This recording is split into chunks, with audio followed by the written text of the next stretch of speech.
Officer Sam Riley prided himself on his authority.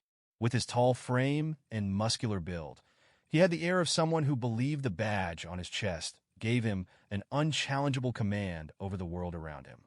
His short-cropped dark brown hair was speckled with gray, a reflection of years on the force, and his piercing green eyes carried a cold sharpness. Sam's reputation was as rigid as his demeanor. He was known for his quick temper and an old-school attitude that often brushed dangerously close to outright hostility. Sam walked his beat in Meadowvale, a suburban neighborhood he had patrolled for over a decade. To him, this area was his domain. He viewed himself as the enforcer of order, often blurring the lines between discipline and discrimination. One sunny morning, as Sam passed a small bakery, he spotted a man leaning against a sleek black car. The man wore a tailored navy blue suit and exuded a calm confidence. Something about him unsettled Sam. Not because the man was doing anything wrong, but because he didn't fit Sam's mental blueprint of who should belong in the area. Acting on impulse rather than judgment, Sam muttered a crude insult under his breath, loud enough for the man to hear. "Shouldn't you be somewhere else, pals?" The man turned his head sharply, but didn't respond. Instead, he met Sam's gaze with an expression of steely composure, his silence carrying more weight than any words could. Sam smirked and walked away, thinking little of the encounter. Later that morning, Sam strutted into the precinct's lounge, his usual bravado in full force. "You should have seen him," he said to a group of officers. "Some guy in a fancy suit, acting like he owns the place. Had to remind him who's boss around here." Some officers chuckled uneasily, while others glanced away, clearly uncomfortable but unwilling to confront Sam's behavior.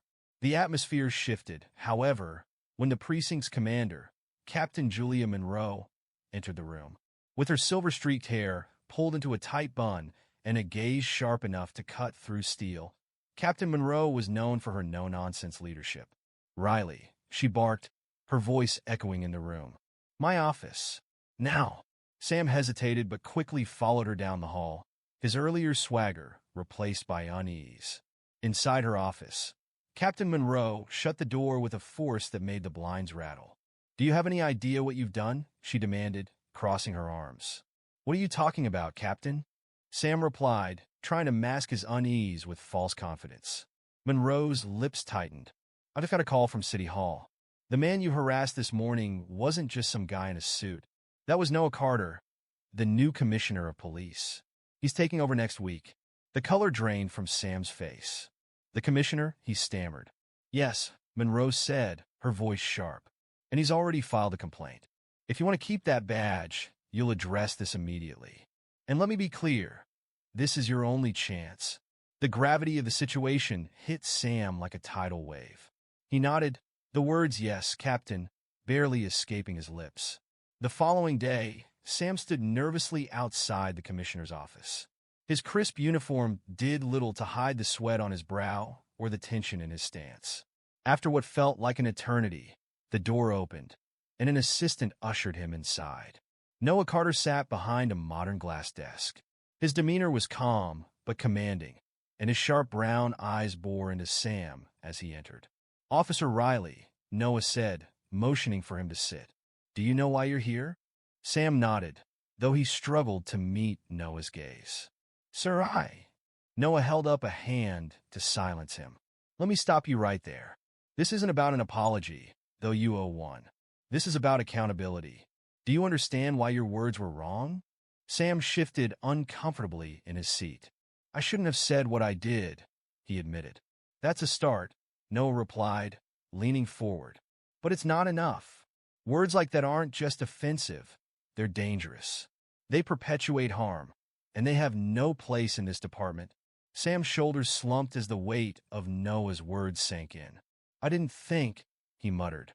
"No, you didn't," Noah said firmly. "But this department is changing, and you need to change with it. Here's what's going to happen. You'll undergo extensive training. Not just sensitivity training, but courses on equity, de-escalation, and community engagement.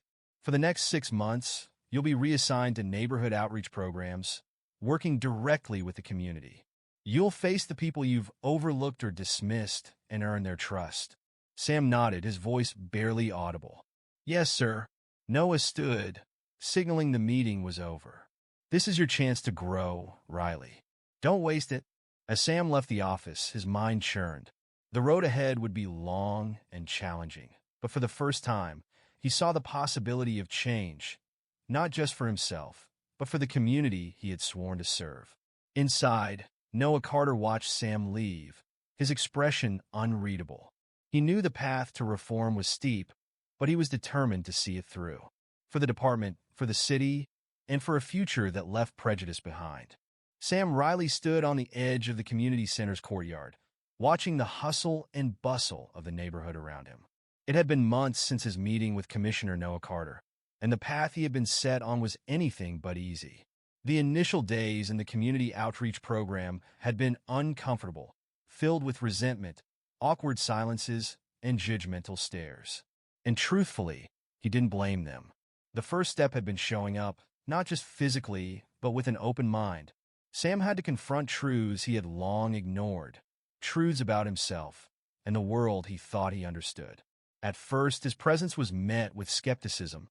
Kids avoided him, adults eyed him warily, and even the local community leaders barely acknowledged his greetings. He felt like an outsider in a neighborhood he once thought of as his beat. But slowly, cracks began to form in the walls he'd spent years building around himself. He started small, listening more, talking less. He participated in organizing events, helping to set up food drives, and joining local cleanup initiatives. It wasn't glamorous, and it certainly wasn't what he'd envisioned when he joined the force all those years ago. But it was real work, grounded in service rather than authority. One moment stood out in his mind, a summer block party just a month into his reassignment. A young boy had approached him hesitantly, clutching a basketball. "You play?" the boy had asked. Sam had almost said no, the weight of his own embarrassment threatening to anchor him in place. But something about the boy's hopeful expression stirred something inside him. "Sure," he had said, rolling up his sleeves. That game had been the turning point. Slowly, the neighborhood began to see him not as a uniform, but as a person. And for the first time, Sam saw the community not as a territory to police, but as a network of lives, each as complex and valuable as his own. By the time Sam's reassignment period came to an end, he had forged genuine connections. He had sat in the homes of residents, heard their stories, and faced the impact of his past behavior head-on. The experience humbled him in ways he never imagined. Now, standing in the courtyard with the hum of life around him, he spotted Commissioner Carter walking toward him. Sam straightened, his pulse quickening. Carter greeted him with a nod and a firm handshake. "How are you holding up?" Carter asked, his voice steady. "Better," Sam replied. "Different." Carter studied him for a moment, his expression unreadable. "I've been keeping tabs. You done good work here, Riley." Sam nodded, swallowing the lump in his throat. "Thank you, sir. I've learned a lot about this community, about myself." Carter's face softened. "Good. But remember, this isn't the end. This work doesn't stop. Change isn't a destination.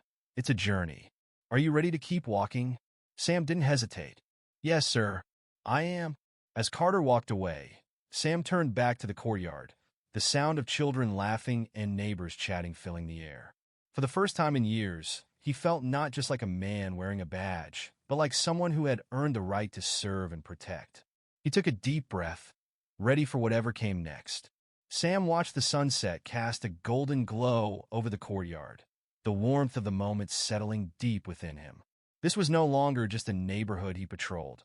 It was a community he belonged to, one he had grown to respect and care for. With a renewed sense of purpose, he whispered to himself, "Let's keep walking." Then, with steady steps and a humbled heart, he strode forward, ready to meet the future head-on.